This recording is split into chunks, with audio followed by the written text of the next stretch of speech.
Ok.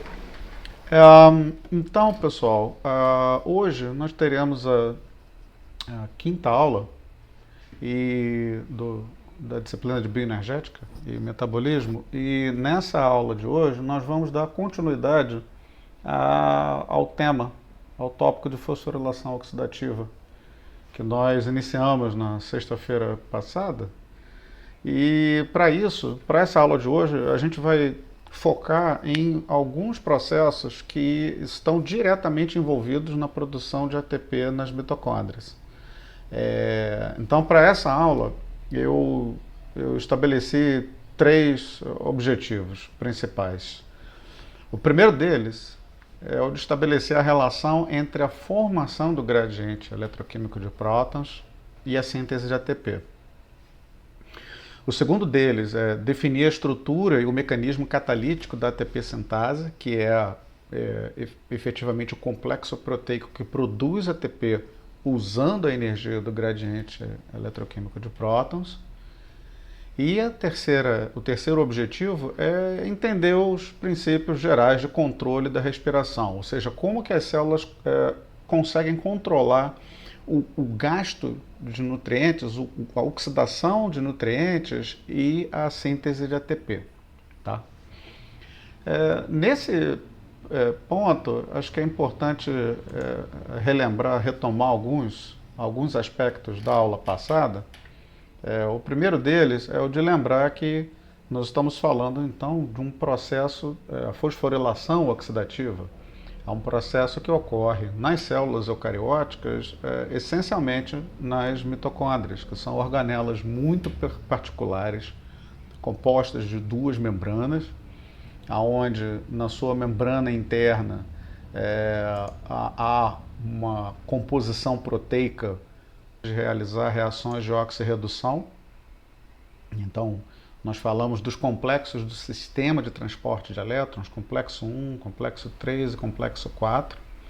Nós vamos falar mais tarde da ATP sintase, né? E que nesses complexos há o transporte sequencial de elétrons, de modo que os elétrons oriundos do NADH, por exemplo, possam ser transportados através de todos esses complexos proteicos até chegar ao complexo 4, na citocromo oxidase, transferindo esses elétrons então até o oxigênio. Então isso envolve carreadores de elétrons como a ubiquinona entre o complexo 1 ou 2 e o 3, e o citocromo C, que é um componente proteico e que interconecta o transporte de elétrons entre os complexos 3 e 4. E nós vimos também que esse transporte de elétrons, ele permite o transporte, a energia fornecida pelo transporte de elétrons, ela vai ser utilizada na formação, no transporte de prótons, né, que está sendo representado aqui por essas bolinhas branquinhas, né?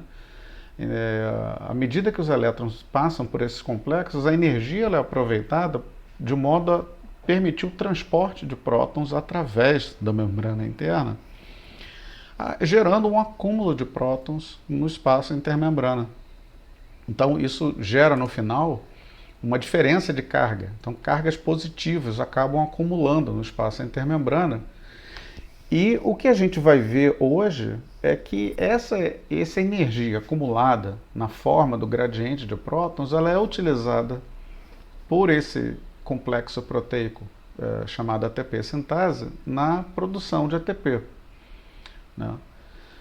Nós vimos também na aula passada que o caminho com que os elétrons seguem do NAD até o oxigênio, ele é essencialmente determinado pelo potencial de redução.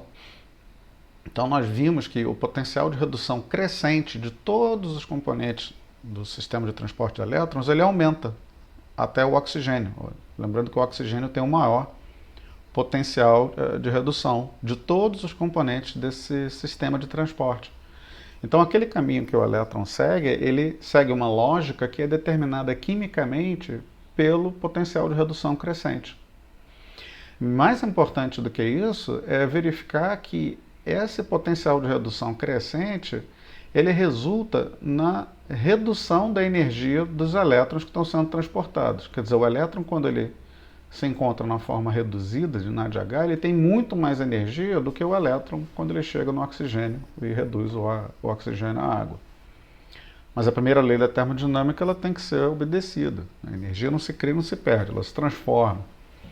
Então, essa grande variação de energia livre, né? Na verdade, esses 3 grandes degraus aqui de energia livre que a gente observa, que ocorre no complexo 1, no complexo 3 e no complexo 4, né? A energia que é liberada na passagem dos elétrons, ela é utilizada para um fim.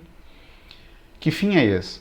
Acoplar energeticamente uma reação termodinamicamente desfavorável, que é transportar prótons de maneira vetorial através da membrana interna, gerando então o chamado gradiente eletroquímico de prótons, tá? Ou ΔP. Né? Então, esse gradiente eletroquímico de prótons, representado aqui por essa sigla ΔP, né? Força protomotriz, na verdade, esse acúmulo de prótons no espaço intermembrana em relação à matriz mitocondrial permite com que uma série de processos possam acontecer nessa organela. Por exemplo, a gente vai ver a síntese do ATP. Né?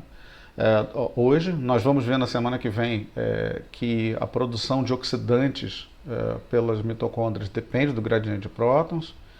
Vários transportes de metabólitos acontecem de uma maneira dependente de potencial eletroquímico de prótons e por aí vai. Né? Esse acúmulo de prótons no espaço intermembrana em relação à matriz é um mecanismo central, bioenergético central, e que ele, na verdade, representa o ponto de conexão entre a respiração, quer dizer, a respiração, na verdade, o fluxo de elétrons até o oxigênio, ele funciona como uma maneira simplesmente de fornecer energia para que o gradiente de prótons possa ser gerado. Por outro lado, nós vamos ver hoje que, uma vez gerado esse gradiente de prótons, ele é utilizado pelo complexo da ATP sintase para que a produção de ATP possa acontecer. Tá? Então, para a gente entender esse mecanismo, é absolutamente fundamental para nós agora olharmos um pouquinho sobre a composição e a estrutura desse complexo proteico, chamado ATP sintase. Tá? Esse complexo proteico, chamado ATP sintase, que está sendo representado aqui por esse esqueminha, né? Ele, imaginem que esse lado seja o lado da matriz da mitocôndria, né, que é o lado mais interno da mitocôndria, e aqui a membrana interna. Tá?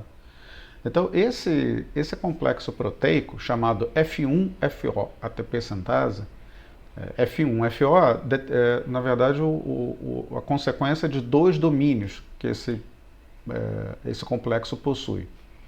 É a chamada porção F1, que é essa porção toda aqui, que é voltada para a matriz da mitocôndria, e a porção FO, que eu vou falar dela daqui a pouco, mas ela é a porção que fica ancorada na membrana interna da mitocôndria. Tá? Então são essas 2 partes, F1 para a matriz e FO na membrana. Cada uma dessas porções tem uma composição proteica diferente, onde cada subunidade, né, cada proteína é representada aqui com uma corzinha diferente. Tá? E elas são, essas 2 porções, a F1 e a FO, elas são interconectadas, elas são conectadas, na verdade, através de duas proteínas diferentes. Uma é essa azulzinha, que eu não vou falar dela, a subunidade delta, e a outra é essa daqui, é a eixo, é a proteína gama, tá? Gama e epsilon, né? Mas eu vou falar essencialmente da gama. Tá? Ela funciona como um ponto de conexão entre a porção F1 e a FO. Tá? Então, a gente vê que essa modelagem molecular, né, do ATP sintase como um todo. A estrutura dela já foi definida em vários organismos e ela é bastante conservada, ela é muito parecida, desde bactérias até a gente. A estrutura dela é muito semelhante, né? E essas características estruturais, elas são absolutamente importantes para nós entendermos como é que a produção de ATP acontece de fato nesse complexo, né?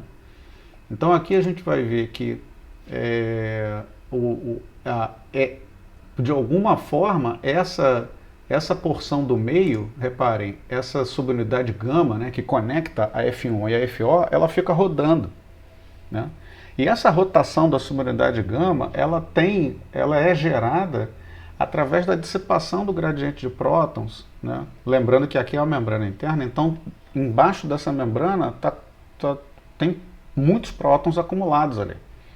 E na maior parte dos casos, esses prótons eles só retornam à matriz da mitocôndria através da passagem desses prótons pela porção FO. Na passagem dos prótons por essa porção FO, ocorre uma rotação aqui da porção FO e essa rotação ela é passada para a subunidade gama. Por isso que a modelagem molecular mostra que essa rotação acontece, né? E reparem que a porção F1 ela é composta por essas subunidades alfa e beta, que se alternam, alfa, beta, alfa, beta, alfa, beta, né? São essas subunidades alfa e beta que efetivamente catalisam a síntese do ATP, né? Então a gente vê aqui no sítio catalítico de uma subunidade beta, né, o ADP, essa moleculinha verde entrando, repara, ela entra, né, aí vamos dar um zoom aqui, ó, lá no sítio catalítico de uma subunidade beta, o ADP se liga, né, você tem a ligação do ADP usando a interação com aminoácidos, determinados aminoácidos que estabelecem pontes de hidrogênio entre o ADP e os aminoácidos do sítio catalítico, né? Então o ADP se liga, né? E essa interação ela é estabilizada por pontes de hidrogênio, né? E tem um átomo de magnésio que é importante também para estabilizar essa ligação. Só que para a síntese do ATP acontecer é necessário não só ADP, mas também fosfato.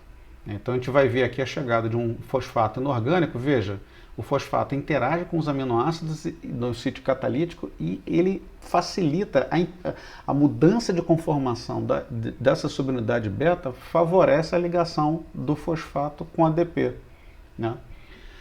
Olha lá. Então, vejam, as mudanças no sítio catalítico, né? O ADP ligando, o fosfato ligando. Deixa eu voltar aqui um pouquinho de novo, né?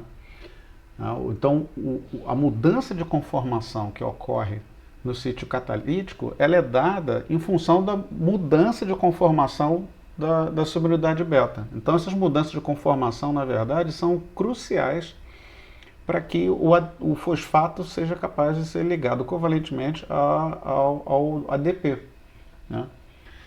Então, essas mudanças de conformação na subunidade beta fornecem um mecanismo para que o ATP possa ser produzido. Agora, reparem uma coisa, né? Deixa eu voltar aqui um pouquinho. Reparem que essas mudanças nas conformações das subunidades beta, elas estão acontecendo o tempo todo. E elas são induzidas pela rotação dessa proteína eixo aqui. Então, à medida que ela vai rodando, as subunidades betas vão mudando de conformação. E cada mudança de conformação favorece a ligação do fosfato ao ADP, tá? Eu não sei se eu estou falando rápido demais, se vocês estão conseguindo acompanhar. Se vocês podem me interromper, tá? Tá tudo certo até aqui, gente? Só uma coisa, tá travando um pouquinho, aí algumas coisas eu não estou escutando muito bem. Então, assim, mas só uma coisa que eu não peguei muito bem é a mudança de conformação quando você coloca o ADP? Então, a mudança de conformação que acontece aqui na subunidade beta, ela é dada em função da rotação dessa proteína eixo. Então, essa proteína eixo, ela roda, né? E ao rodar, ela promove mudanças de conformação aqui na subunidade beta. E é essa mudança de conformação que faz com que ela ligue ADP, ligue fosfato, sintetize ATP e aí solte o ATP da enzima. Então, o que faz essa rotação da porção FO? É a passagem dos prótons. Quando os prótons passam por essa porção FO roda. E ao rodar, ela promove a rotação dessa subunidade gama. Por sua vez, a rotação dessa subunidade gama faz com que essas subunidades beta, cor-de-rosa, consigam ligar ADP e fosfato e sintetizar ATP. Né? Cada bolinha amarela dessa é um próton. Né? Então a gente vê aqui que essa proteína laranja aqui é o eixo, né? Que está rodando. Olha lá, isso aqui está no meio da membrana. Repara que essa porção FO, ela fica rodando aqui, está cheio de próton aqui embaixo. Né? E os prótons entram por um determinado caminho, eles protonam um aminoácido dessa porção FO e eles, ao promoverem essa rotação, né, da porção FO, eles encontram um canal que só é voltado para a matriz da mitocôndria. Lembrando que aqui é a matriz, né? Então o próton entra por aqui pelo espaço intermembrana, ele protona aminoácidos dessa porção FO, e aí ele, quando ele chega, ele promove essa rotação. Opa, deixa eu voltar aqui. Ele promove essa rotação, e aí quando esse aminoácido protonado chega aqui nessa região, completando quase 360 graus, ele encontra um ambiente que tem pouco próton, e aí ele dissocia, ele libera esse próton. Tá? Então, é a alta concentração de prótons. Deixa eu voltar aqui. Na verdade, então, a alta concentração de prótons no espaço intermembrana e a baixa concentração de prótons na matriz, né, ou seja, o gradiente de prótons formado, que favorece a rotação dessa porção FO. Tá? Lembrando que a rotação dessa porção FO está conectada ao eixo, a proteína eixo da ATP sintase, a gama. Tá? Então, se a gente for olhar o processo... Posso tirar uma dúvida aí? Claro. O que você falou é quando o gradiente de prótons passa e já começa a rodar, ou só quando ele meio que chega assim lá embaixo e vê que não tem nada de próton que ele começa a rodar? Então, o próton, repara só no movimento. Deixa eu voltar aqui. Repara o movimento que acontece. Ó. Aqui ainda não começou, porque ele não está embebido. Olha lá. Repara só, aqui é o espaço intermembrana, tá? Tá cheio de próton. Repara que o próton entra por aqui e ele sai aqui pelo outro lado, mas esse outro canal aqui por onde ele sai não é o mesmo canal que é por onde ele entra. Né? Esse canal aqui por onde ele entra, ele só enxerga o lado do espaço intermembrana. Então ele enxerga uma concentração de prótons muito alta. Por isso que os aminoácidos dessa porção FO, eles são protonados desse lado. E aí a protonação de um lado e a desprotonação do outro promove esse movimento rotatório. Né? Quando esse movimento rotatório, então, da porção FO encontra, né, esse outro canal aqui, que só está voltado para a matriz da mitocôndria, lembrando que a matriz tem uma concentração de prótons menor, ele dissocia. Esse aminoácido dissocia. Então o próton sai do aminoácido e vai para a matriz. Tá? Então, na verdade... voltou lá no início.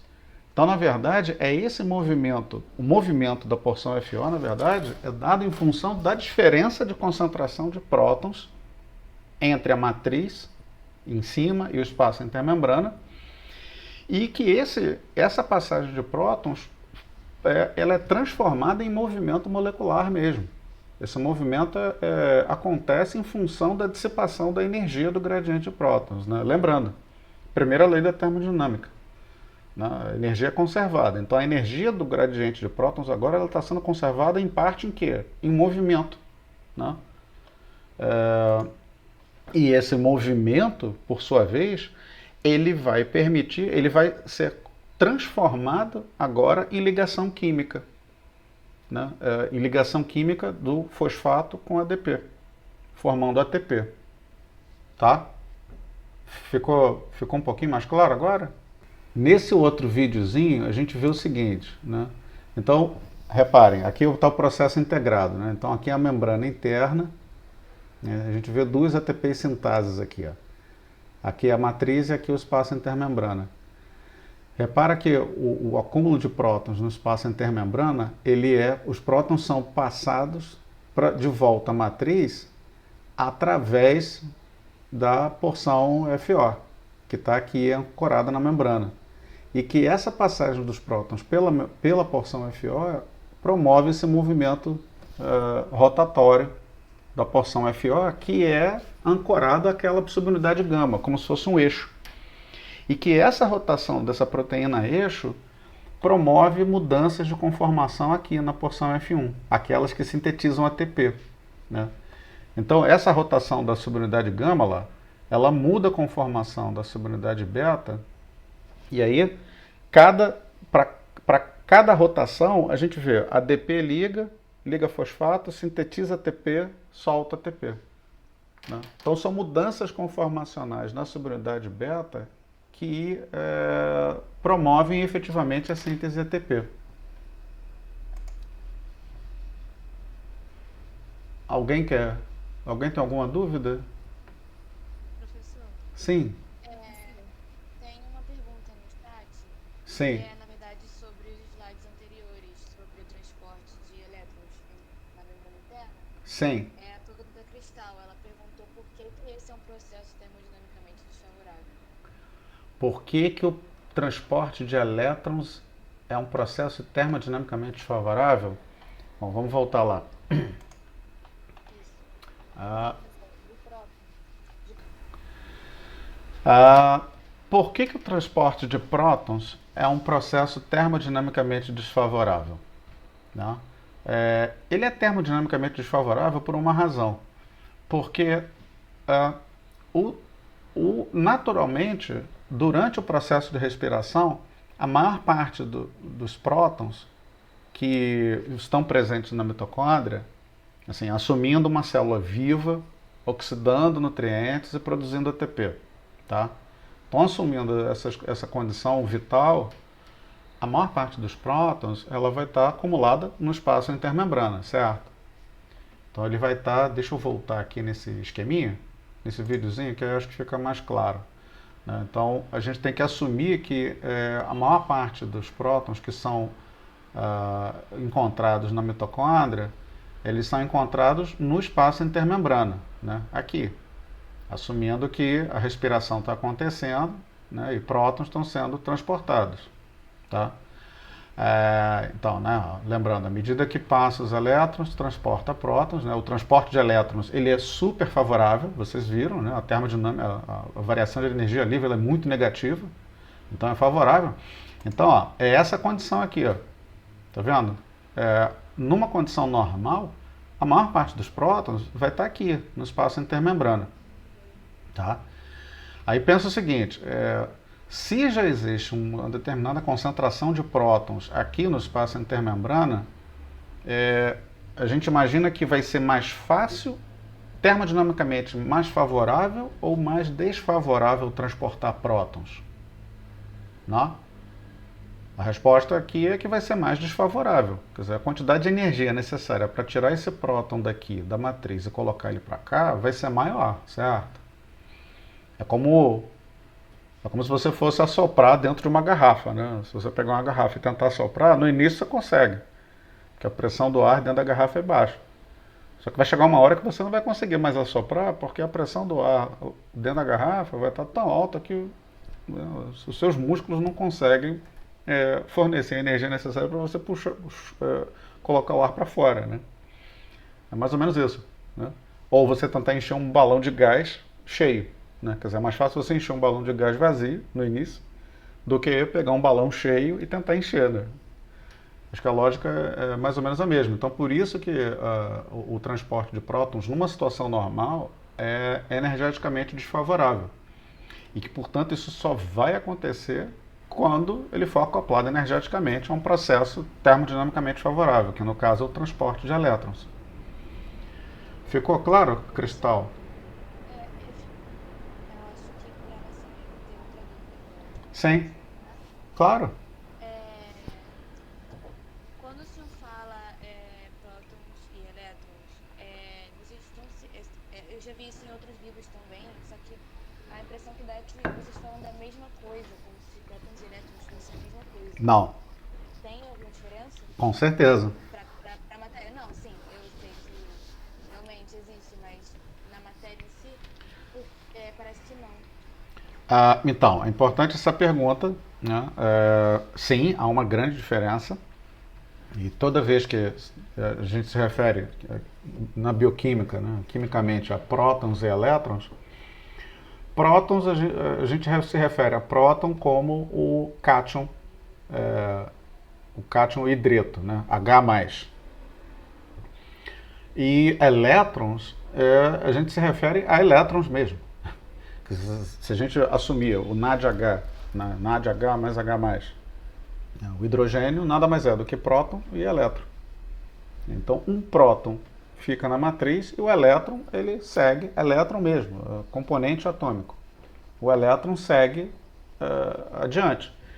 Né? Então, são dois componentes diferentes. Originalmente, eles estavam lá no átomo de hidrogênio, mas dada a atividade das desidrogenases, né? As desidrogenases dissociam, principalmente aqui, né? No complexo 1, né? Dissocia o próton do elétron, tá? Então não são a mesma coisa, tá? Lembrando que o elétron ele tem uma carga negativa, né? E o próton tem uma carga positiva, tá? Ficou claro? Ficou sim, professor. Obrigada. Tá? Tem mais. Oi?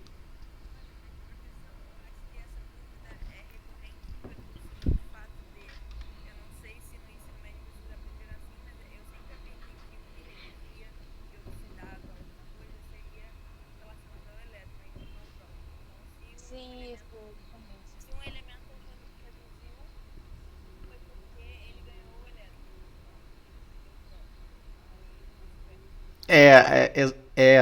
Há essa confusão. Existem várias confusões no ensino médio, né? Essa é uma delas. Eu acho que é importante ponderar isso, né? Mas ficou claro, pessoal, nós estamos falando de duas entidades diferentes. São duas partículas subatômicas, mas que elas são completamente diferentes quimicamente, tá? Tá bom? Tá bem, professor. Tem mais alguma outra dúvida do chat? Porque eu não estou enxergando o chat, então. Acho que não tem mais não. Não? Então tá. Não. Então tá. Então vou voltar lá onde eu parei. Pá, pá, pá. Meu computador tá tão lento hoje. Nossa. Estávamos aqui, creio eu. Sim. Então, eu falava então do acoplamento da energia do gradiente de prótons, né, à medida que os prótons passam pela ATP sintase, pela porção FO, isso promove um movimento rotatório da porção FO e da subunidade gama. Né? Então, a primeira lei da termodinâmica sendo obedecida aqui, energia química, energia, na verdade, eletroquímica, né, do gradiente de prótons sendo conservada em movimento. Né? E esse movimento, por sua vez, a energia cinética aqui, ela é conservada, em grande parte, através de mudanças conformacionais na estrutura da porção F1, principalmente da subunidade beta, que efetivamente é o que faz a catálise, né? Aqui na porção F1. É a que liga ADP, liga fosfato e sintetiza ATP. Então, todas essas etapas da catálise e da produção de ATP acontecem por conta de mudanças na conformação dessa porção, dessa subunidade beta. Né? Então, e lembrando, né, tudo isso está acontecendo aqui para o lado da matriz, né? Então, para o lado mais interno da mitocôndria. Então, o ATP ele é produzido pelo lado de dentro. Só que a pergunta é, bom, se o ATP é sintetizado do lado de dentro da mitocôndria, lá na matriz, e ele é hidrolisado do lado de fora, quer dizer, a maior parte da demanda energética da célula não está na mitocôndria, ela está do lado de fora da mitocôndria. Né? Como é que o ATP sai da mitocôndria e chega até lá, até o citosol? Ele chega, lembrando, né, a membrana interna ela é extremamente seletiva, ela não permite a passagem de prótons, na verdade de prótons nem de muitas coisas. Né? Qualquer carreador, qualquer transporte soluto só é mediado através de um carreador específico. E as mitocôndrias têm um carreador específico para ATP e ADP, que é esse complexozinho proteico que existe em qualquer membrana de mitocôndria, que é o carreador ATP-ADP. O que ele faz? Ele transporta ATP sintetizado na matriz para fora da mitocôndria, ao mesmo tempo em que ele transporta ADP para dentro, né? Então ele tem essa atividade catalítica e graças a essa atividade o ATP sintetizado na matriz ele chega no espaço intermembrana e depois no citosol da célula, tá? Esses videozinhos eles estão disponíveis lá no AVA. Seria legal vocês reverem esses conceitos novamente, né? Mas dando prosseguimento aqui, a gente então já identificou que a respiração, né, o sistema de transporte de elétrons, ele na verdade funciona como um mecanismo de transferência de elétrons até o oxigênio, né, e conservação de energia na forma de gradiente de prótons. Então a energia dos elétrons ela é conservada na formação do ΔP, da força protomotriz, ou do gradiente eletroquímico de prótons, né? Mais prótons no espaço intermembrana do que na matriz, tá? E de que esse acúmulo de prótons, na verdade, ele vai ser usado pela ATP sintase para que a produção de ATP possa acontecer. Então, a respiração ela funciona como um transdutor de energia, né? O fluxo de elétrons lá nos complexos na membrana interna que vai efetivamente usar a energia de elétrons para gerar o gradiente de prótons. E aí, uma coisa importantíssima para nós aqui é como é que as células regulam a taxa respiratória celular, né? Quanto de nutrientes, de fato, vai ser oxidado por unidade de tempo para que a célula funcione normalmente? Então, basicamente, existem 3 grandes mecanismos que controlam o fluxo respiratório de qualquer célula, tá? Um deles é o fornecimento, é o supply, é o fornecimento de nutrientes, é o transporte desses nutrientes, né, para dentro da mitocôndria. São as atividades de desidrogenases, enzimas que retiram elétrons, né? A gente vai ver melhor na última aula como que isso acontece no ciclo de Krebs, e o transporte desses elétrons até o oxigênio, tá?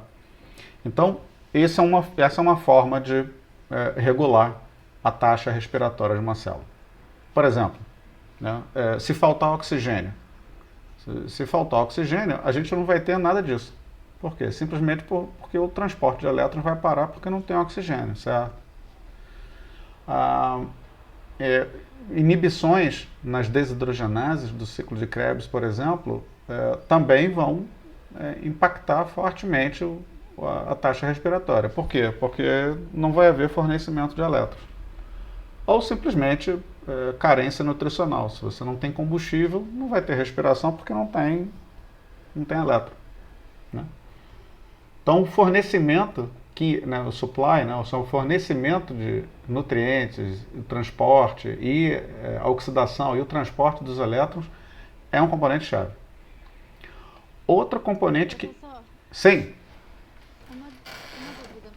Assim, você falou que se você tirar oxigênio não vai ter transporte de elétrons. Tipo assim, nem nos complexos vai ter, porque não poderia ter, só que não vai chegar no oxigênio? Não, então, não vai chegar... lembra que todo metabolismo aeróbio, ele vai terminar aqui, né? Ele vai terminar no oxigênio, certo? Aham. Se você não tem oxigênio, lembra daquela analogia que eu fiz na aula passada do mapa do Rio, né? Se você não tem oxigênio, a ponte Rio-Niterói para, o Caju para, e aí vai parando tudo, né? Você vai ter o caos, vai ficar tudo parado, né? É exatamente isso que vai acontecer. Então, em situações onde você tem privação de oxigênio, o sistema de transporte de elétrons todo vai ficar o quê? Reduzido.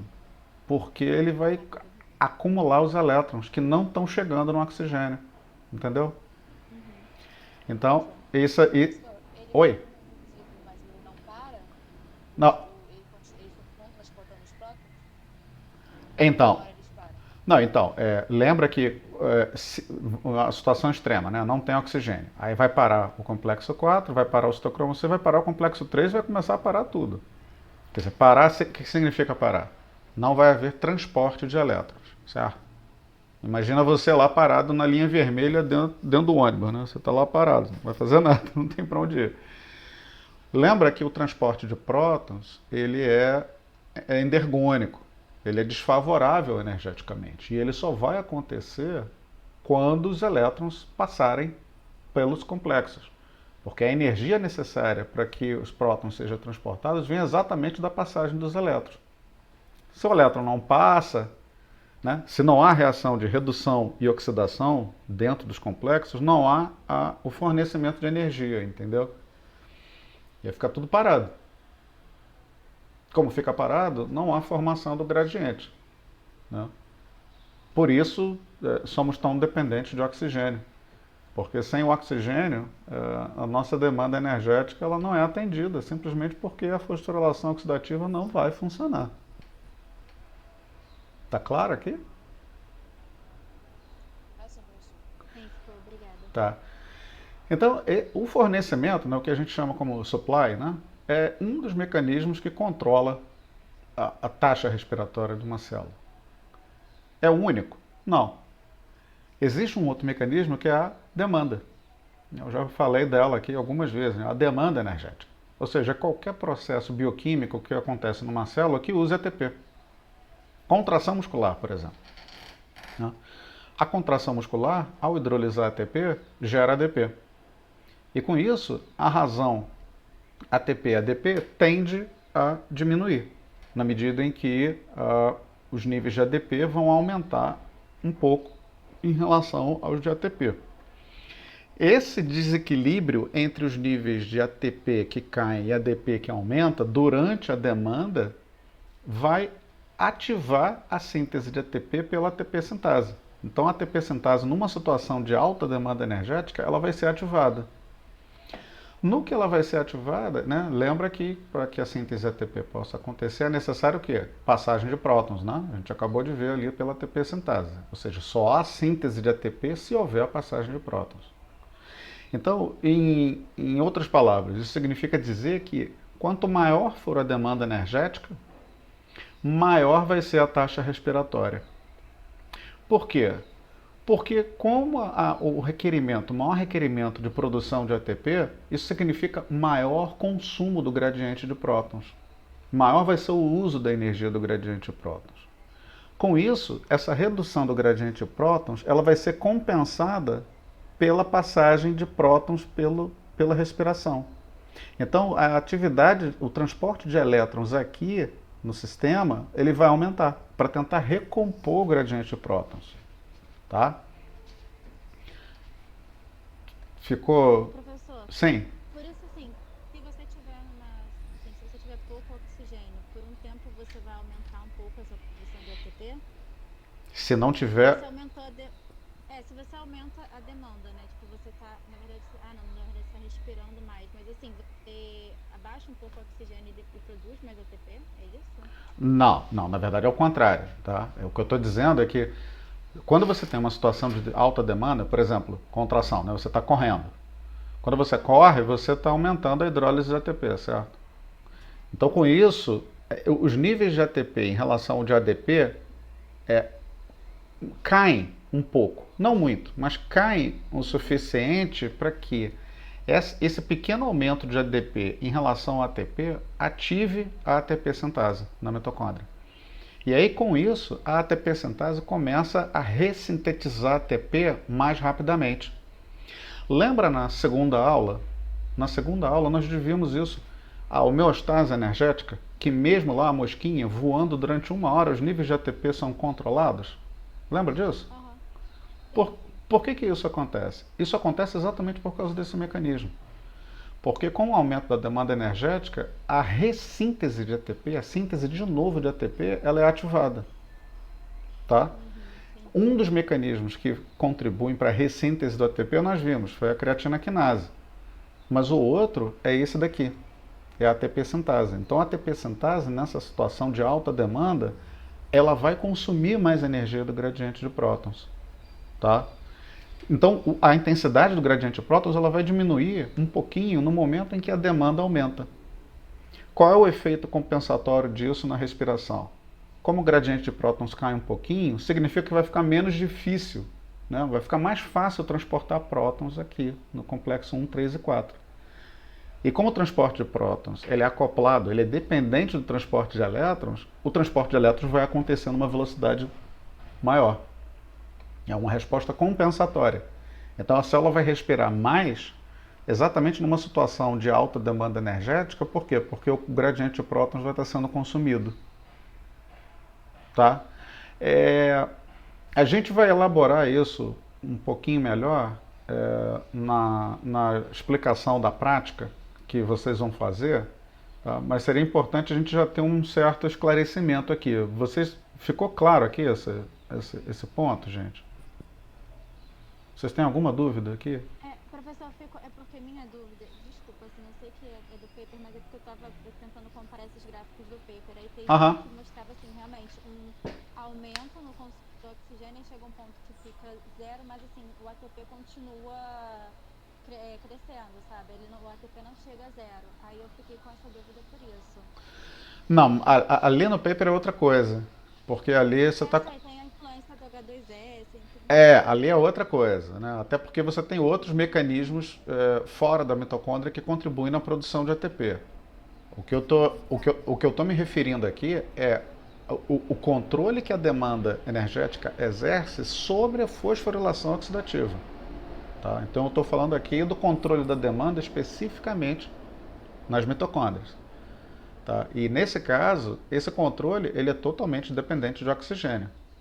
Porque se você não tem oxigênio, você não vai ter transporte de elétrons, nem energia para transportar prótons e não vai ter gradiente, certo? Por isso que a hipóxia ela é tão letal para nós, aeróbios, né? Quer dizer, não vai haver a maximização do metabolismo aeróbio porque simplesmente não vai ter como aproveitar a energia. Então a mensagem que... Oi? É uma pergunta. Sim. Para você manter esse gradiente de prótons muito concentrado no espaço mínimo, né? Teria uma necessidade porque ficaria muito ácido. Então, essa é uma questão interessantíssima, né?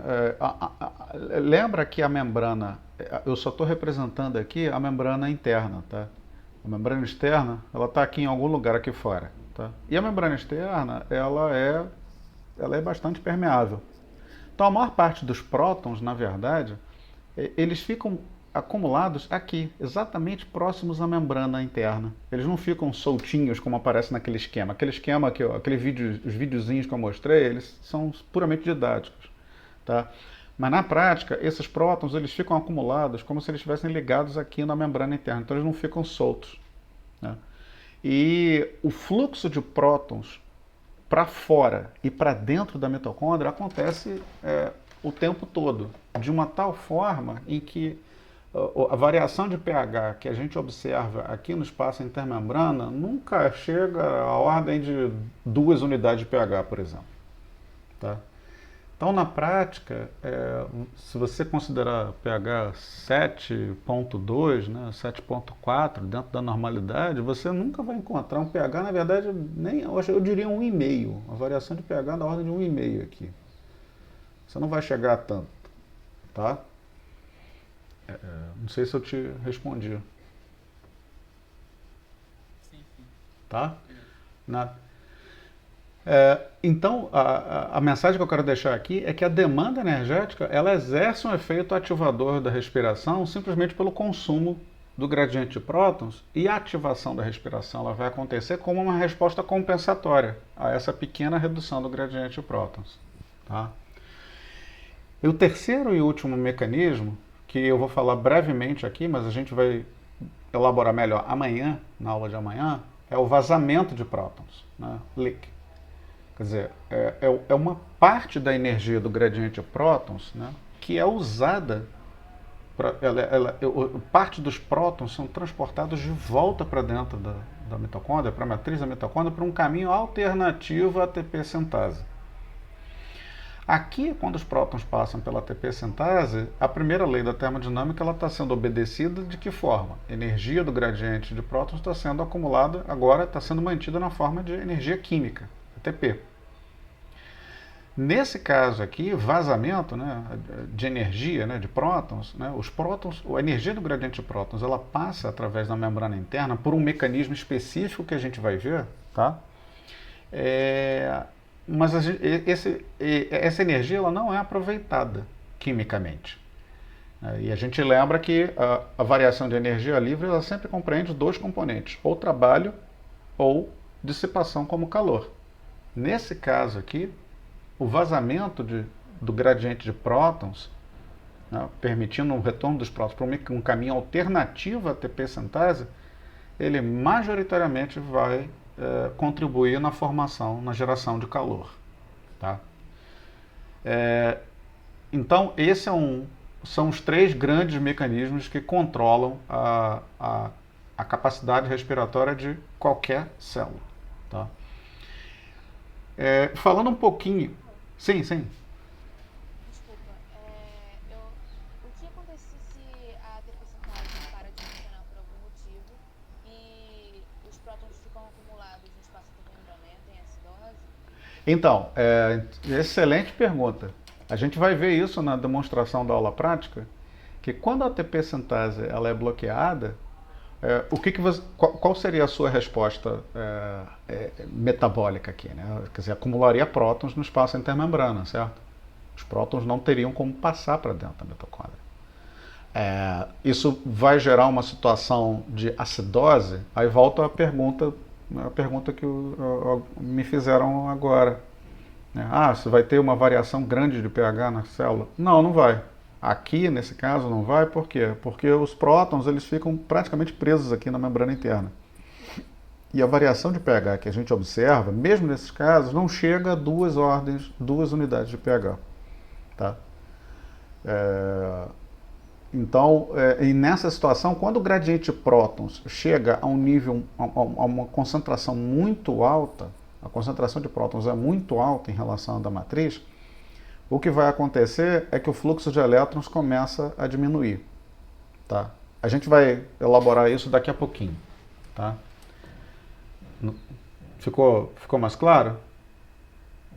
Ficou sim, professor. Obrigada. Tá. Então eu estava falando aqui do calor, né? Como que a energia do gradiente de prótons pode ser usada na geração de calor. E aí tem uma história super curiosa, super interessante, que eu quero adiantar para vocês hoje, já para a aula de amanhã, que é em relação a essa droga, esse composto químico chamado 2,4-dinitrofenol. Ele foi produzido ainda durante a Primeira Guerra Mundial como um componente de explosivos, né? Então a indústria bélica acabou descobrindo as propriedades químicas desse composto, mas ao longo dos anos se descobriu que quando esse composto era administrado na água de animais, os animais comiam mais e perdiam peso. Essa droga, por causa dessas propriedades, ela virou uma febre, principalmente nos Estados Unidos, na década de 30. E houve um consumo desenfreado dessa droga. As pessoas começaram a comprar 2,4-dinitrofenol e tomar. E elas, de fato, emagreciam. E elas comiam mais, emagreciam até chegar ao ponto que elas emagreciam para sempre. Isso levou na época não havia uma agência regulatória de drogas nos Estados Unidos, mas o governo americano acabou proibindo a venda e a distribuição desse composto nas farmácias. Mas o resultado prático dessa droga, né, quer dizer, promoveu o emagrecimento, levou os bioquímicos da época a estudar.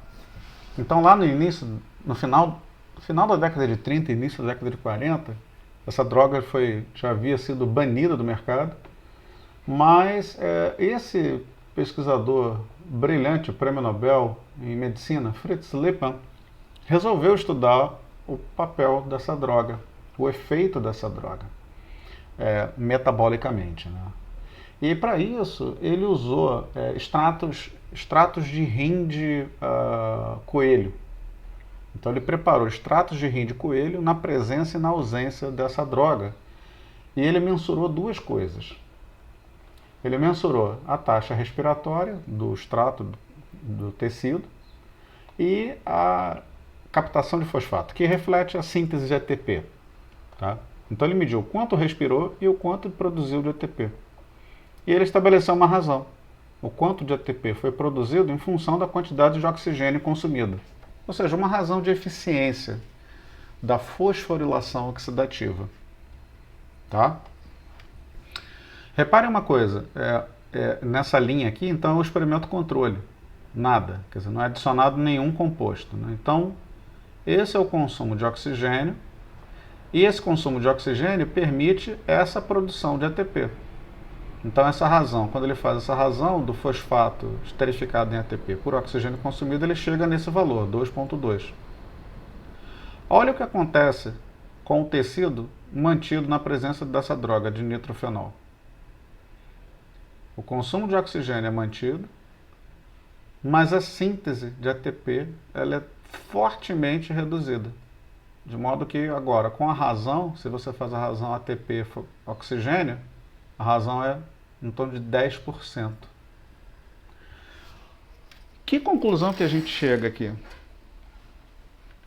Vamos ver se alguém consegue propor uma explicação para o efeito metabólico dessa droga. O que essa droga está fazendo? Alguém tem alguma ideia?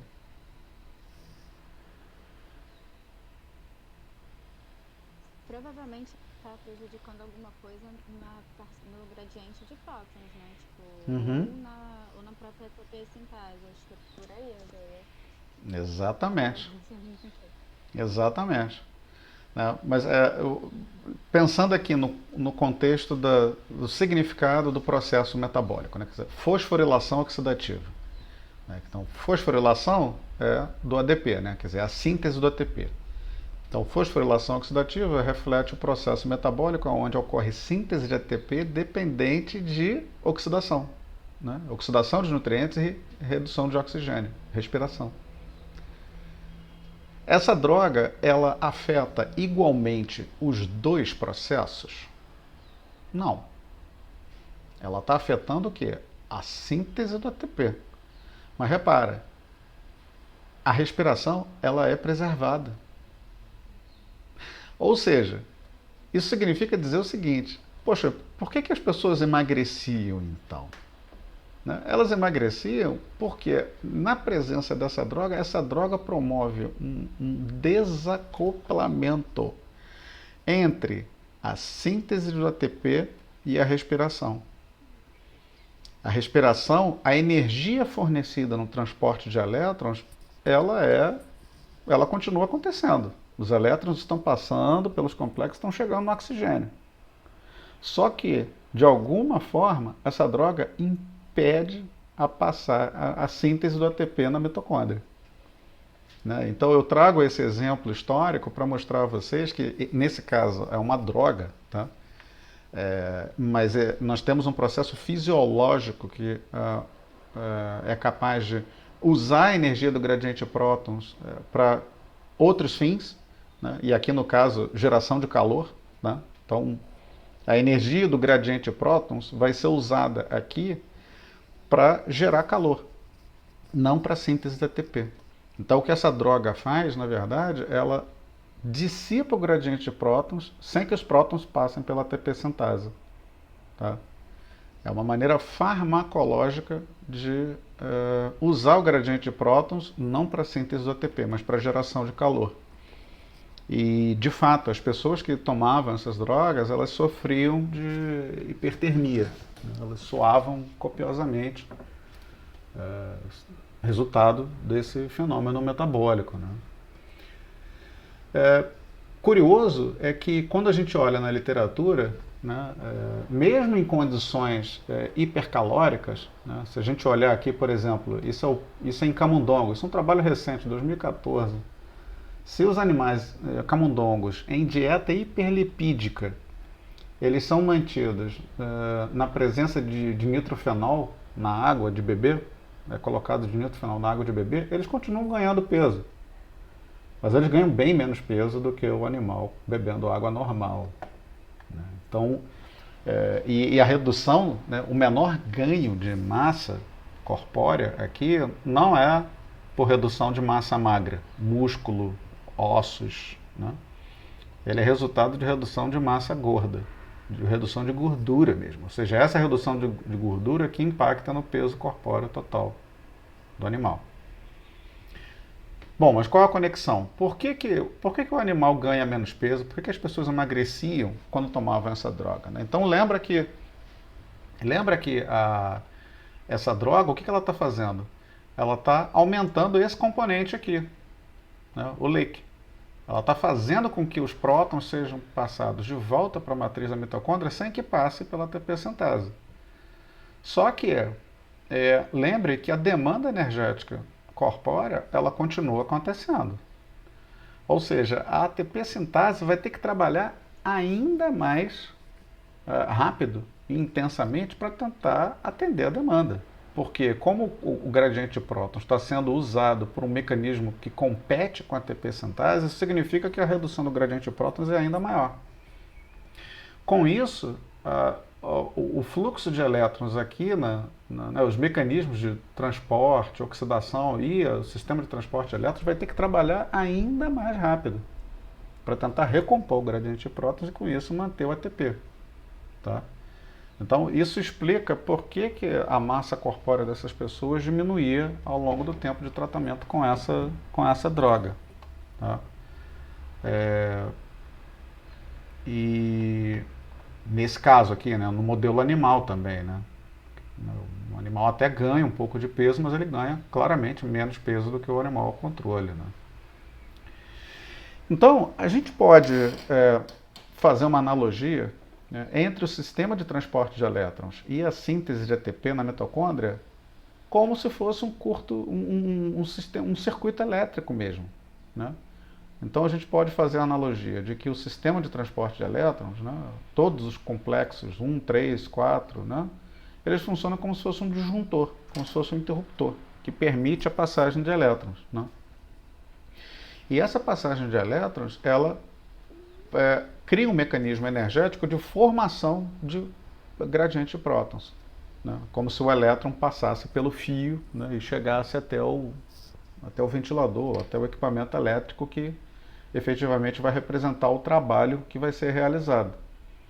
Nesse caso da mitocôndria, né, o trabalho que vai ser realizado é a síntese de ATP. Tá? Então a respiração, na maior parte dos casos e na maior parte dos tecidos, a respiração, a atividade respiratória, ela vai estar acoplada à síntese do ATP. Tá? E ela vai ser regulada de acordo com aqueles 3 mecanismos. Pela demanda energética, pelo fornecimento e pela atividade de enzimas e pelo vazamento de prótons. Né? Os curtos circuitos. Que exatamente como se fosse um circuito elétrico. Né? A gente pode fazer um curto-circuito num circuito elétrico e com isso não vai ter mais trabalho. Né? A lâmpada apaga se tiver um curto-circuito. Né? Da mesma forma, a síntese do ATP, a eficiência de síntese de ATP, ela vai ser comprometida se houver um curto-circuito de prótons. Por exemplo, o efeito ali de nitrofenol. Né? O dinitrofenol, o que ele faz, na verdade, é um curto-circuito de prótons. Ele vai permitir a passagem dos prótons do espaço intermembrana de volta para a matriz. Né? Professor, Sim. uma dúvida. Por que então que eles ainda ganham algum peso? Tipo, por que não reduz totalmente esse peso? Se realmente corta esse fluxo? Então, aí você tem que lembrar o seguinte. Lembra que eu falei que há um balanço entre o fornecimento de energia na forma de nutrientes e o quanto que ele usa. Né? Então, a massa corpórea, ela é resultado do balanço entre oferta e demanda. Se Se a oferta calórica ela é maior do que a demanda, o animal ganha peso. Se a oferta é menor do que a demanda, o animal perde peso. Nesse caso aqui, o animal acaba ganhando um pouco de peso porque ele está sendo mantido numa dieta rica em gordura. Ah, tá. Sim. Entendeu? O legal aqui é que, mesmo numa dieta rica em gordura, a gente vê o animal que bebe água normal, sem DNP, ele ganha muito mais peso do que o animal com DNP. Isso é notável. E é massa gorda, né? Não é massa magra, é massa gorda especificamente. Não? Não, obrigada. Tá? Então a gente pode fazer essa analogia. Parece simplória, mas ela funciona. Né? A fosforilação oxidativa nada mais é do que um circuito elétrico. É exatamente um circuito elétrico. Ela só vai trocar os mecanismos. Ao invés da lâmpada, é ATP sintase, ao invés de um disjuntor, é o sistema de transporte de elétrons. Termodinamicamente é a mesma coisa. Vale os mesmos princípios de um circuito elétrico. Tá? Então, eu quero terminar a aula passando para vocês essa demonstração do COM4. O COM4 é um aplicativo que foi desenvolvido pelo Laboratório de Tecnologia Educacional do Instituto de Biologia da Unicamp, e ele foi desenvolvido no intuito de a gente reproduzir experimentos de fosforilação oxidativa no ambiente digital.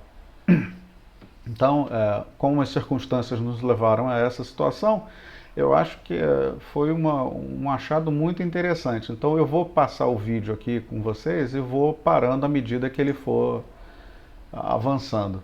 Tá? Esse vídeo, na verdade, ele está disponível no AVA. Tá? Então esse aplicativo, ele mede, ele reproduz fielmente um experimento de consumo de oxigênio por mitocôndrias. E ele permite simular experimentos para verificar a influência de substratos, compostos, moduladores sobre a velocidade de consumo de oxigênio nas mitocôndrias. Tá?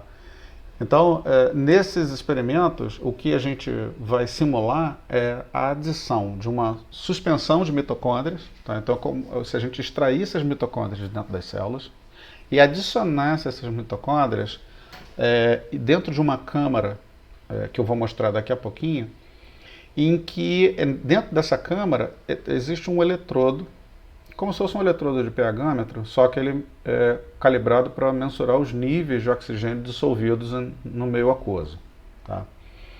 E é legal porque esse aplicativo ele permite fazer as adições sequenciais de compostos, moduladores, e a partir dos resultados que que esse aplicativo gera, a gente consegue então inferir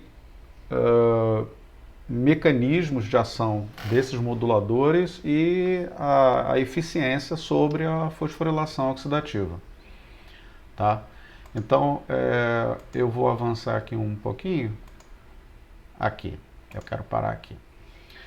Então, esses experimentos, eles simulam experimentos de mensuração da tensão de oxigênio dissolvido no meio aquoso. Tá? Então, para isso, se utiliza um equipamento que é um respirômetro ou um oxígrafo, que nada mais é um equipamento que tem um eletrodo, né, que está representado aqui pelo F, né? Então é um eletrodo, e esse eletrodo ele é calibrado para mensurar os níveis de oxigênio dissolvido dentro dessa câmara aqui.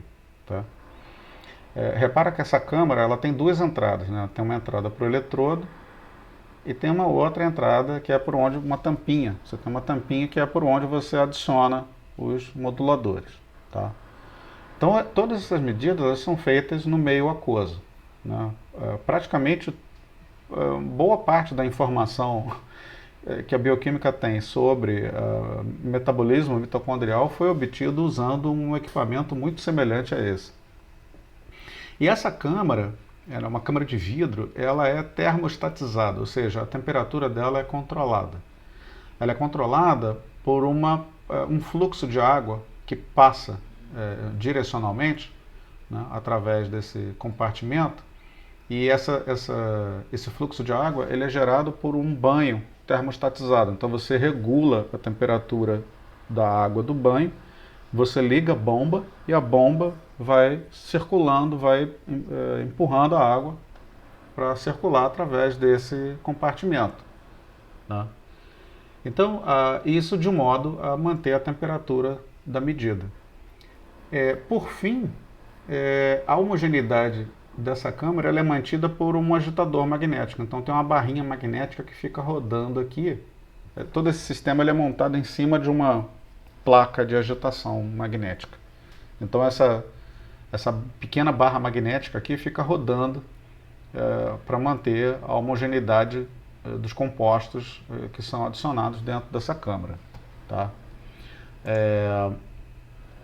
Então esse é o oxígrafo, que é feito por onde são feitos os experimentos, né? E aqui, aqui eu vou começar aqui, dentro desse aplicativo, né? Então o que a gente vai observar, né? E vocês vão ver isso nos experimentos que estão lá no AVA, né? Essa é a interface que vocês vão observar, né? É um gráfico onde no eixo Y reflete a concentração de oxigênio dissolvido no meio e no eixo X o tempo, tá? Então, o que a gente vai verificar é que essa linha que vai se formar, ela reflete a concentração de oxigênio naquele momento em função do tempo e em função dos moduladores que são adicionados ao longo do tempo, tá? Repara que no início eu adiciono mitocôndrias, né? Então é mitocôndria sem nenhum substrato, né? Nada. Então ela praticamente não consome oxigênio porque não tem substrato, não tem combustível, portanto não vai respirar porque falta elétron, né? Falta fonte de elétrons, faltam os substratos, né? Aí a gente pode adicionar moduladores. Por exemplo, nesse caso aqui, eu acho que eu vou usar piruvato, né? Então repara, a adição de piruvato, ela causa essa inflexão na curva, né? Ela causa essa inflexão, a tensão de oxigênio ela vai diminuindo mais rapidamente após a adição de piruvato, né? Por que isso? Piruvato é um ácido de 3 carbonos e ele é o produto da glicólise, né? E ele é um substrato reduzido. Se a gente observar aqui, né, o que vai acontecer, né? Na presença de piruvato, o piruvato vai ser oxidado na matriz mitocondrial através das reações do ciclo de Krebs, que a gente vai ver na semana que vem. Então o piruvato funciona como um substrato que vai fornecer elétrons, né? E ao fornecer elétrons na forma de NAD reduzido, né, o NAD reduzido vai fornecer esses elétrons para o complexo 1, complexo 3, complexo 4 e por aí vai, né? Só que nesse caso, só foi adicionado piruvato, não foi adicionado ADP, ou seja, os elétrons que passam por esse sistema geram, né, contribuem para a geração do gradiente de prótons, mas o gradiente de prótons não está sendo utilizado. Ou seja, há fornecimento de energia, mas essa energia do gradiente de prótons não está sendo aproveitada na síntese ATP, tá? Porque a ATP sintase não está funcionando porque simplesmente a gente não adicionou ADP, tá? Aí, deixa eu avançar aqui um pouquinho. Então, nessa situação, repara, há um incremento da taxa respiratória, mas o incremento não é tão alto assim. Aí a gente pode adicionar outro substrato, malato, que é outro ácido orgânico, né? É outro ácido gerado no ciclo de Krebs. E outro substrato. E a gente vê que a adição de malato também não aumenta tanto a inflexão, né, a taxa de consumo de oxigênio. Por que isso? Porque como a ATP sintase não se encontra ativa, né, o que vai acontecer é que esses substratos são oxidados a energia do gradiente de prótons é mantida, mas ela não está sendo consumida. Então, nessa situação, o gradiente de prótons é muito alto e ele acaba restringindo o transporte de elétrons. Tá? Repara o que vai acontecer na taxa respiratória quando nós adicionarmos ADP. Tá? Quando a gente adicionar ADP, eu vou passar aqui um pouquinho.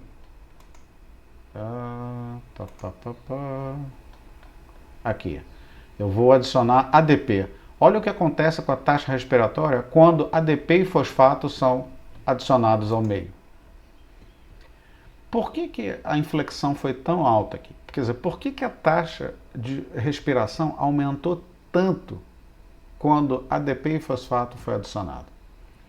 Isso aumentou pelo seguinte, porque agora a ATP sintase ela foi ativada. Como ela foi ativada, ela consome gradiente de prótons.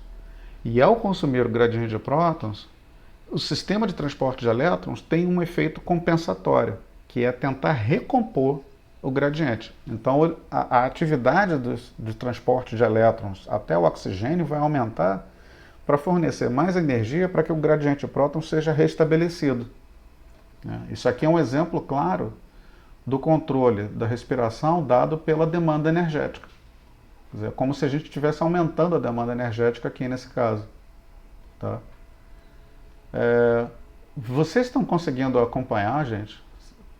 Tô ouvindo tão silencioso. Ou eu estou indo rápido demais? Sim, o professor fala por mim, mas eu achei um pouco rápido. Eu também não consigo entender essa parte. Não. Tá. Vocês conseguiram entender como é que funciona o oxígrafo? Como é que é? O que esse gráfico significa? Né? Tensão de oxigênio. Foi justamente aí que eu entendi. Oi? Desculpa. Oi. Não, foi justamente essa parte do oxígrafo que eu não entendi. Não. Tá, então eu vou voltar lá. Esse equipamento, eu vou passar de novo o vídeo. Esses experimentos que eu vou mostrar para vocês e o que eu quero que vocês façam no estudo dirigido são, na verdade, simulações de um experimento usando um oxígrafo, que é esse equipamento que eu expliquei aqui, né? Então, o oxígrafo é o equipamento em que a gente consegue mensurar a tensão de oxigênio numa célula, num tecido ou numa preparação de mitocôndrias isoladas, que vai ser o caso aqui, tá? O que esse equipamento faz? E por que ele é importante? Ele mede a tensão de oxigênio numa câmara termostatizada, a temperatura ela é mantida aqui, e ele permite com que nós possamos entender como que a fosforilação oxidativa ela opera e ela é regulada nas mitocôndrias, tá? Eu falei brevemente sobre a estrutura do oxígrafo, né? O que ele é, né? Na verdade é simplesmente um equipamento que mede a tensão de oxigênio dissolvido no meio aquoso por um eletrodo, né? Então ele tem um eletrodo que é igual um eletrodo de pH, só que ele ao invés de ser setado para medir concentração de prótons, ele mede o potencial redox do oxigênio. Tá? Então ele só vai medir quantidade de oxigênio dissolvido no meio. Tá? Tá ok até aqui, gente?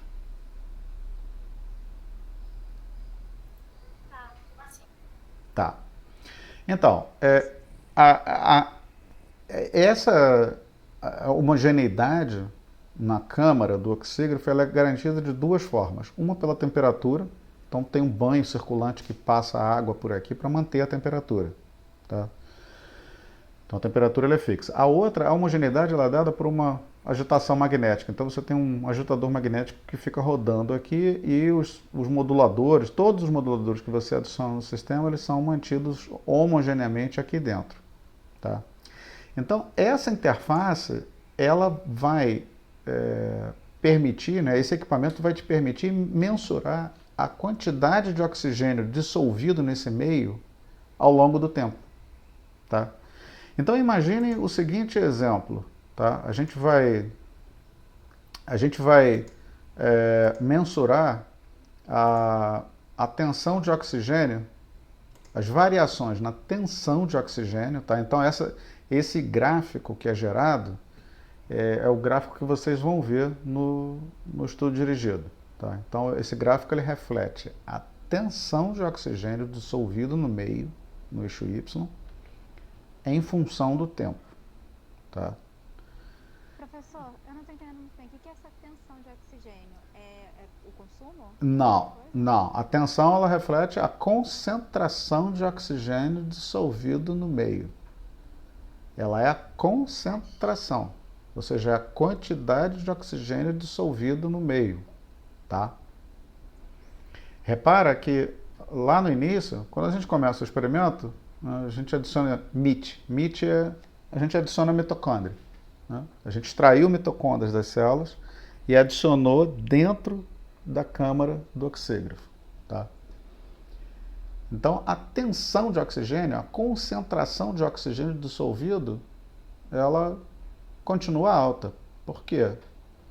Porque embora tenha mitocôndrias ali, falta combustível, falta substrato para fornecer elétrons, certo? Então, no início, quando a gente não adiciona substrato nenhum, o que a gente tem é uma estabilidade total da tensão de oxigênio, da concentração de oxigênio do meio. Tá claro até aqui? Sim. É assim. Tá. Aí, o que vai acontecer quando a gente adiciona um substrato, né? Se a gente adicionar um substrato, e aí no caso piruvato, né, é um combustível. Repara o que acontece com a tensão de oxigênio na presença de piruvato. Repara que a concentração de oxigênio dissolvido começou a diminuir. Por que a concentração de oxigênio começou a diminuir? Ela diminuiu por quê? Consome oxigênio, então? É isso? Sim. Porque no meio diminui e está consumindo. Sim. Mas por que o piruvato estimula o consumo de oxigênio? Porque o substrato começa a cadeia de elétrons, dá início à cadeia transportadora de elétrons. Exatamente. Exatamente. Ou seja, no momento em que a gente fornece um substrato reduzido, que tem elétrons, há uma preparação de mitocôndrias, as mitocôndrias começam a oxidar o piruvato e a transferir os elétrons do piruvato para o oxigênio. E o oxigênio, ao ser consumido, quer dizer, ao ser totalmente reduzido à água, ele deixa de ser oxigênio. E aí o eletrodo do oxígrafo não consegue mais registrar o oxigênio como água. Então a concentração de oxigênio vai começar a diminuir. Ok até aqui, gente? Ok, entendi. Tá? O carro começou a andar. A bicicleta começou a andar. Quer dizer, começou a oxidar, né? Começou a realizar trabalho. Mas repara que nesse caso aqui, o único modulador que a gente adicionou aqui foi piruvato, tá? A gente não adicionou ADP e fosfato. Portanto, o que significa o que está acontecendo aqui? A respiração está acontecendo, mas repara, a queda na concentração de oxigênio ela é relativamente pequena, quer dizer, consumiu pouco oxigênio. Por quê? Porque a ATP sintase, nesse caso aqui, não está funcionando ainda. Por uma razão simples, a gente não adicionou ADP e fosfato. Então tem gradiente, quer dizer, tem respiração, tem consumo de oxigênio, tem oxidação de piruvato, tem gradiente de prótons, mas a ATP sintase não funciona. Se ela não funciona, não tem síntese de ATP. Tá? Aí a gente adiciona outro, eu estava explicando aqui, a gente adiciona outro combustível, outro substrato, malato, né? Outro ácido orgânico. Repara, não tem uma variação grande. Quer dizer, a inflexão, né? Se a gente expressar como taxa, né, a quantidade de oxigênio consumido em função do tempo, ou seja, a inflexão dessa reta, a taxa de consumo de oxigênio praticamente é a mesma. Quer dizer, por que ao adicionar um outro ácido não aumentou tanto o consumo de oxigênio? Provavelmente porque o gradiente de prótons que é gerado aqui pelo piruvato, pela oxidação de piruvato, já é o suficiente para impedir com que o transporte de elétrons consiga ser acelerado. Quer dizer, não há energia suficientemente alta para os elétrons sendo fornecidos por esse sistema para permitir o transporte de prótons. O sistema está saturado aqui, chegou no seu máximo, né? Mas olha o que acontece quando a gente adiciona ADP. Né? Então, se a gente adicionar... Deixa eu voltar aqui um pouquinho. Né? Olha lá. Quando a gente adiciona ADP e fosfato a um sistema que já tem substratos oxidáveis, repara a inflexão, a variação enorme da tensão de oxigênio. Ou seja, o que aconteceu aqui? Nessa situação, a ATP sintase ela foi ativada, certo? Porque agora nós temos gradiente de prótons, ADP e fosfato. Ou seja, todos os elementos necessários para que a síntese do ATP possa acontecer. E por que a respiração, a taxa respiratória aumentou tanto? Ela aumentou como uma resposta do sistema de transporte de elétrons para tentar compensar o gradiente de prótons que está sendo usado pela ATP sintase. Né? Lembrando que o que conecta a respiração e a síntese do ATP na ATP sintase é o gradiente de prótons. Tá? Então, quando a demanda energética aumenta, né, lembra que eu falei que a demanda energética ela controla a taxa respiratória. Então, numa situação em que a demanda energética aumenta, que é simulado aqui pela adição de ADP e fosfato, a taxa respiratória aumenta muito, porque o gradiente de prótons está sendo consumido. Dúvidas até aqui, gente? Vocês estão conseguindo acompanhar? Tem uma dúvida da Laura no chat. Ela perguntou se o gráfico fosse de ATP pelo tempo, ele estaria ascendente. Então, se fosse ATP em função do tempo, né, se a gente fizesse um terceiro eixo aqui, quantidade de ATP em função do tempo, seria assim, ó, no início, ATP 0. Por quê? Não tem nem substrato oxidável, nem ADP e fosfato, então não tem como ter ATP. Aí, adicionou piruvato aqui. Vai ter ATP? Não. Por quê? Não tem ADP e fosfato. Se não tem ADP e fosfato, a ATP sintase não tem como funcionar, não tem como sintetizar ATP. Então, os níveis de ATP aqui no início vão ser praticamente 0. Aí você adicionou malato, outro ácido orgânico, outro substrato, também 0.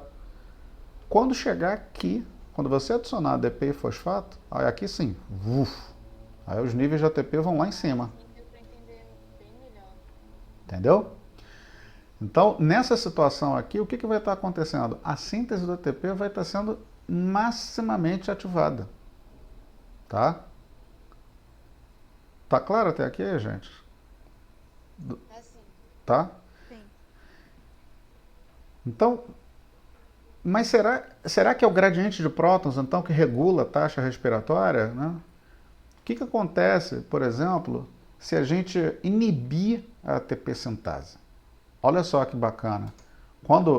Quando a ATP sintase ela é inibida, por exemplo, passei demais, pela presença dessa droga. Né? Então, se a gente adiciona uma droga chamada oligomicina, a oligomicina é um inibidor clássico da ATP sintase. Tá? Então, o que ela vai fazer? Ela vai impedir a passagem dos prótons do espaço intermembrana para a matriz. Qual é a consequência prática disso? Ao inibir a ATP sintase, né, a oligomicina vai fazer o quê? O que vai acontecer com o gradiente de prótons? Aumentar. Porque os prótons não vão passar pela ATP sintase. Então, eles vão acumular no espaço intermembrana. Só que ao acumular no espaço intermembrana, qual é o efeito que isso vai trazer sobre a respiração? A taxa respiratória. Repara, diminui. Diminui por quê? Porque agora não há mais demanda para os componentes do complexo 1, 3 e 4 transportarem prótons. Portanto, não há necessidade para transporte de elétrons, porque o gradiente já está muito acumulado, né? O gradiente é muito alto. Tá? É o que acontece, né, se a gente fosse representar esquematicamente, né, seria essa situação aqui. Né? Quer dizer, o espaço intermembrana está cheio de próton, tem ADP e fosfato, né, mas tem oligomicina, a droga que inibe a ATP sintase. Então os prótons não conseguem passar por aqui. E aí o resultado prático disso é que o transporte de elétrons ele vai ser comprometido, porque o acúmulo de prótons no espaço intermembrana vai tornar o transporte de prótons e elétrons pelos complexos mais desfavorável. Vai ser mais difícil assoprar uma bola, né, fazendo aquela analogia da bola de gás. É como se você quisesse assoprar um balão de gás já cheio. Vai ser muito mais difícil, energeticamente, você assoprar e encher um balão de gás que já está cheio do que um que está vazio. Né? Então, é o que acontece exatamente nesse caso. Eu só tenho uma pergunta do gráfico, desculpa. Sim, sim. Vou te interromper. Sim, sim. Só uma pergunta do gráfico. O piruvato e o malato, eu não entendi o que eles representam. Eles representam as moléculas carreadoras? Então, o piruvato e o malato, eles são, na verdade, os fornecedores, são substratos que são fornecedores de elétrons na matriz mitocondrial. Na verdade, a gente vai ver na semana que vem que as reações que ocorrem no ciclo de Krebs, né, que o ciclo de Krebs é uma via metabólica que é central para o catabolismo de todos os nutrientes.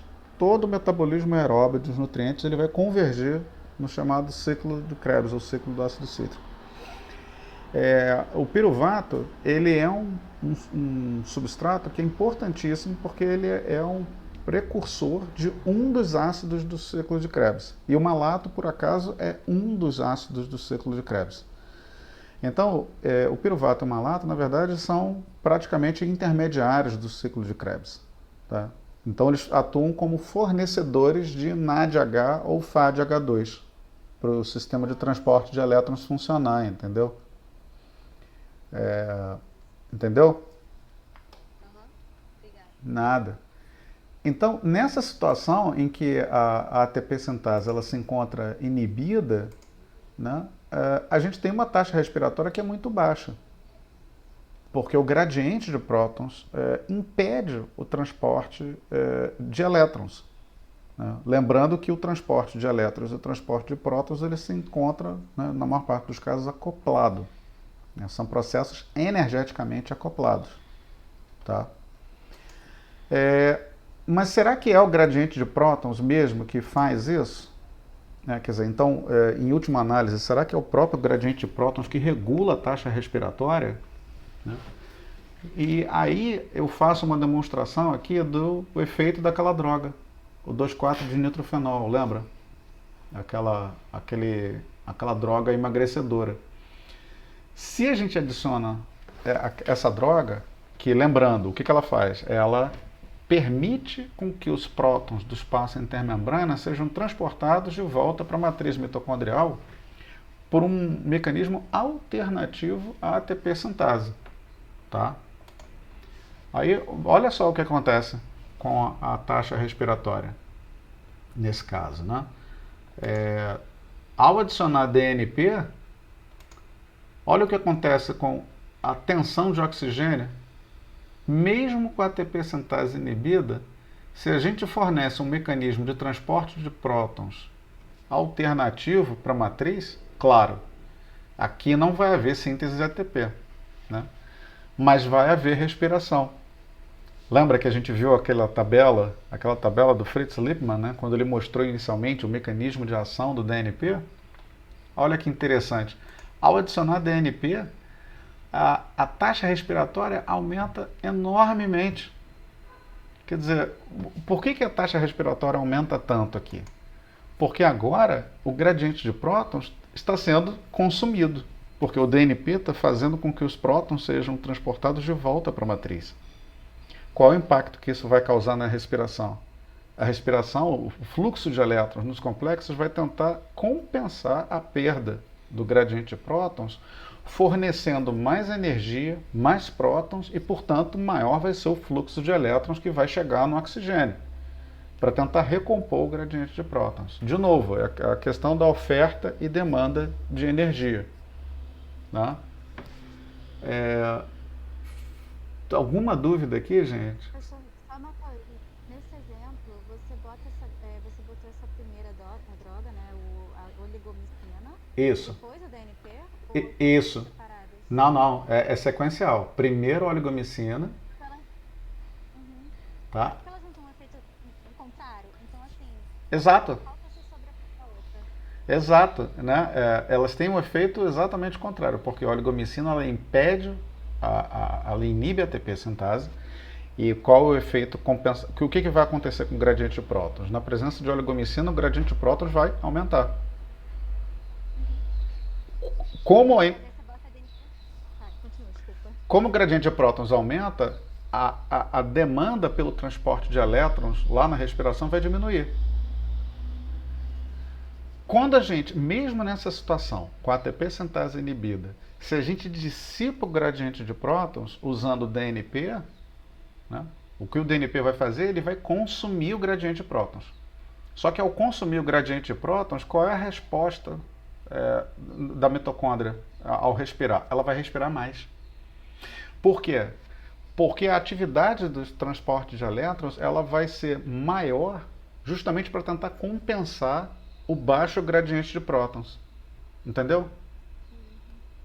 Sim, mas assim, isso que eu não estou entendendo é a relação da oligomicina com a DNP, entendeu? Tipo, a DNP então está se sobrepondo ao efeito da oligomicina? Exato. Porque repara que essas duas drogas elas têm efeitos antagônicos, quer dizer, a oligomicina aumenta o gradiente de prótons e o DNP diminui. Mas o alvo é o mesmo, é o gradiente de prótons. Quer dizer, o alvo pelo qual a respiração ela é modificada é o mesmo, é o gradiente de prótons. Né? Repara, o que o ADP, por que a respiração na presença de ADP e fosfato aumenta tanto? Porque o gradiente de prótons foi consumido. Por que a respiração ela é ativada na presença de DNP? Porque o gradiente de prótons foi consumido. Por que a taxa respiratória ela é inibida quando a ATP sintase não funciona? Porque o gradiente de prótons aumentou. Ou seja, a gente chega num ponto aqui que é o seguinte, né, que é o ponto onde eu queria chegar com vocês. Controle respiratório. Existe por diferentes maneiras, as células são capazes de regular a sua taxa respiratória. Né? Em situações onde a demanda energética aumenta, por exemplo, né, muita hidrólise de ATP, gerando muito ADP, a taxa respiratória das células vai ser alta. Se espera que seja alta. Por quê? Porque o gradiente de prótons vai ser consumido. E os complexos do sistema de transporte de elétrons vão trabalhar numa velocidade maior para tentar recompor o gradiente. Por outro lado, se a demanda energética cai, né, seja inibindo a ATP sintase, seja simplesmente não tendo hidrólise de ATP, né, simplesmente não tem ADP, a taxa respiratória ela é baixa. Por quê? Porque não há necessidade de síntese de ATP, porque não há demanda.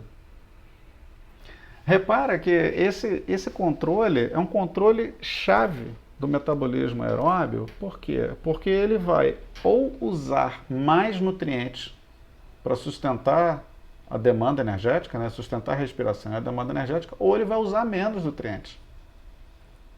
Simplesmente controlando, quer dizer, tudo isso sendo controlado pelo gradiente eletroquímico de prótons.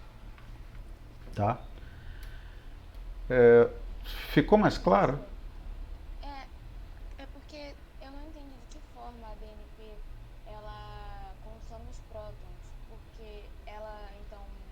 Não, ela não consome, ela simplesmente fornece um mecanismo de transporte de prótons do espaço intermembrana para a matriz.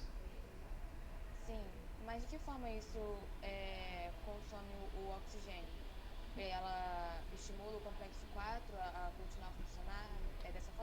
ATP sintase ainda está inibida pela oligomicina, né? Isso. Mas repara que a ATP sintase, quando a ATP sintase é inibida por oligomicina, a ATP sintase ela não faz parte do sistema de transporte de elétrons, tá? Eu acho que é importante eu sublinhar isso.